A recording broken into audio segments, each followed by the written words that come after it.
so I'm really tired. Yeah. And can you tell me a bit about the child? It's a boy. It's a boy. Yeah.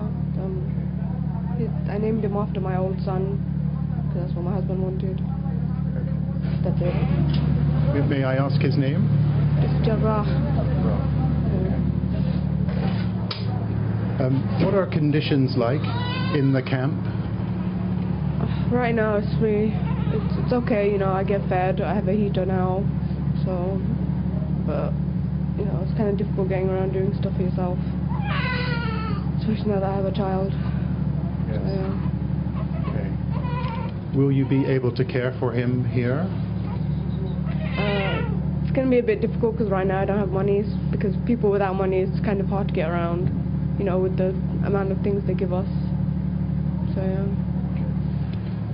Is life in the camp better than it was in Baghouz over the last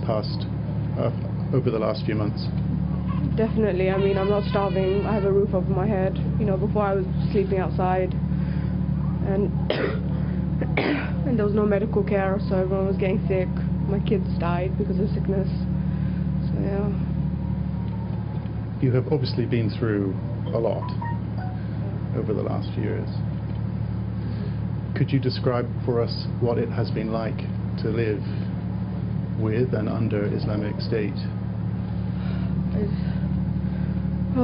You know, at first it was nice. It was like how they, you know, showed it in the videos. Like, you come, you make a family together, and then afterwards things got harder. You know, when we lost Raqqa, we had to keep moving and moving and moving. And the situation got difficult.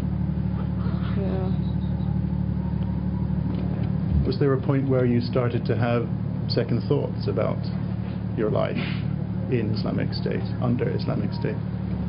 Just only at the end, like after my son died, I realized I had to get out for the sake of my children, for the sake of my daughter and my baby. So, yeah. It was only at the end. It was only at the end. But you didn't have any regrets up until that point. What was it about Islamic State that attracted you? What did you like about it?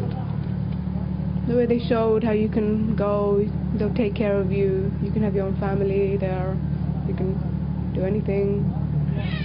You're living under Islamic law. Yeah.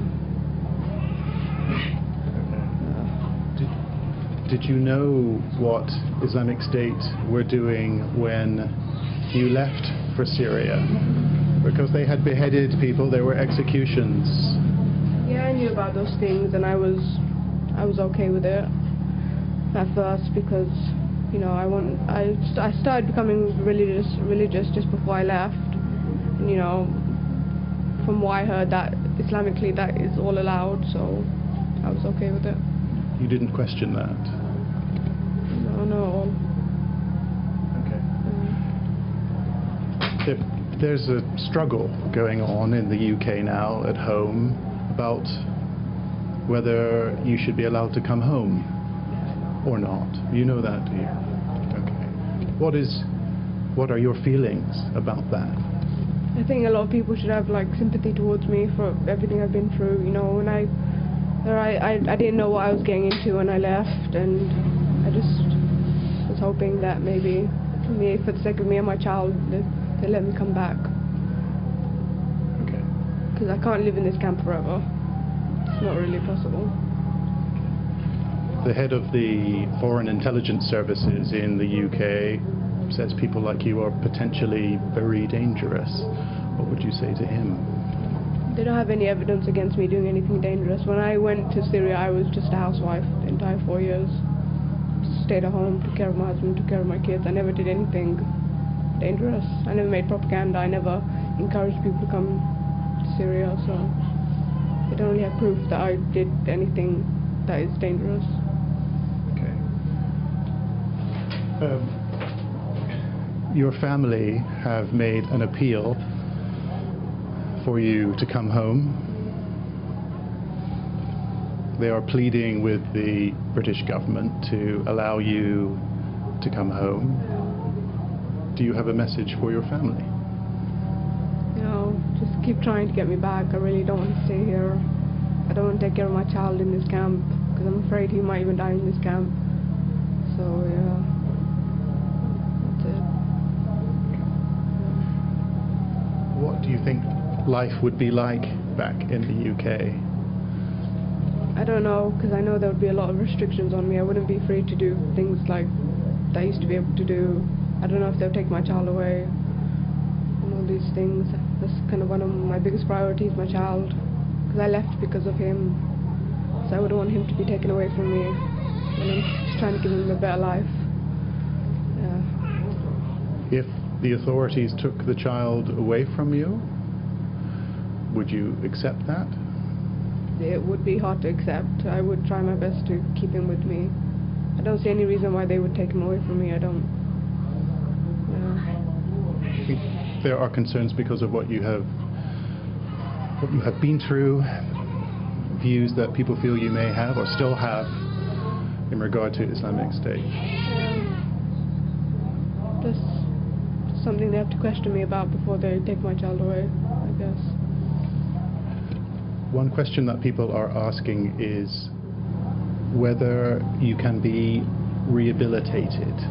Yeah, it would be really hard. Everything I've been through, you know, I'm still kind of in the mentality of Dawla, you know, planes over my head and having an emergency backpack and starving and all these things. It would be a really big shock to go back to the UK and like start life again.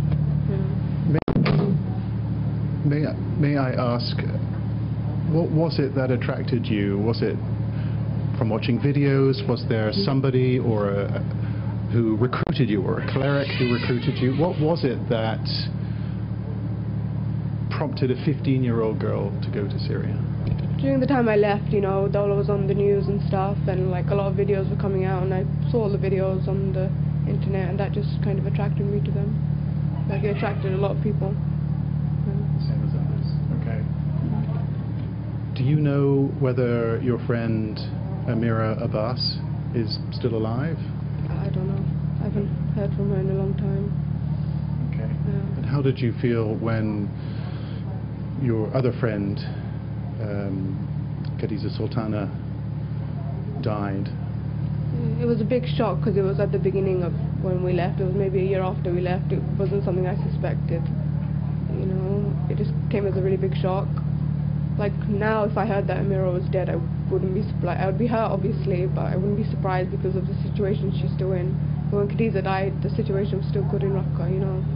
It just came out of nowhere. Do you feel that you have made a mistake?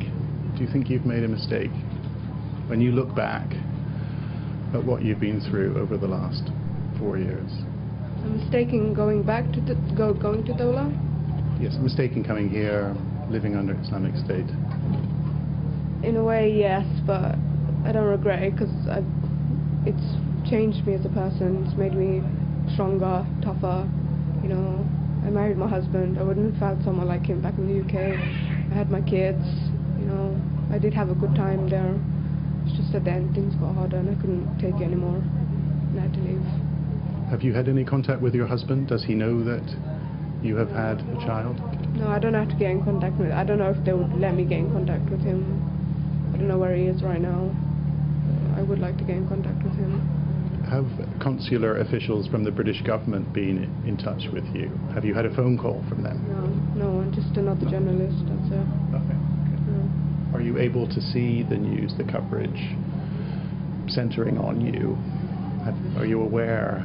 No, I don't have my phone. I can't go on the internet. I don't know what's going on around me right now. Just getting in contact with my family was difficult. I just got lucky, I guess. You have had some contact with them, have you? Yeah, the last journalist that came, he contacted my family for me. Okay. Again, is there anything that you would like to tell them? Do you have a message for them? Just please don't give up on trying to get me back. I really don't want to stay here. That's it. It must have been a terrible shock for them when you left. Because at first, obviously, they did try and help. They did try and ask me to come back, but I kept saying no to them, and then afterwards they gave up, and now I'm kind of after 4 years I'm asking them for help now. It's kind of a big slap in the face to them, but I really need their help. What would you say to them? I'm sorry for leaving.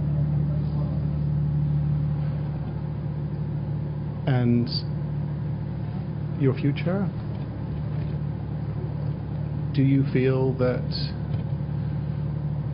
there is the possibility of a good future for you and your son? Yes, if the UK are willing to, take me back and help me start a new life again, and just try and move on from everything that's happened in the last 4 years.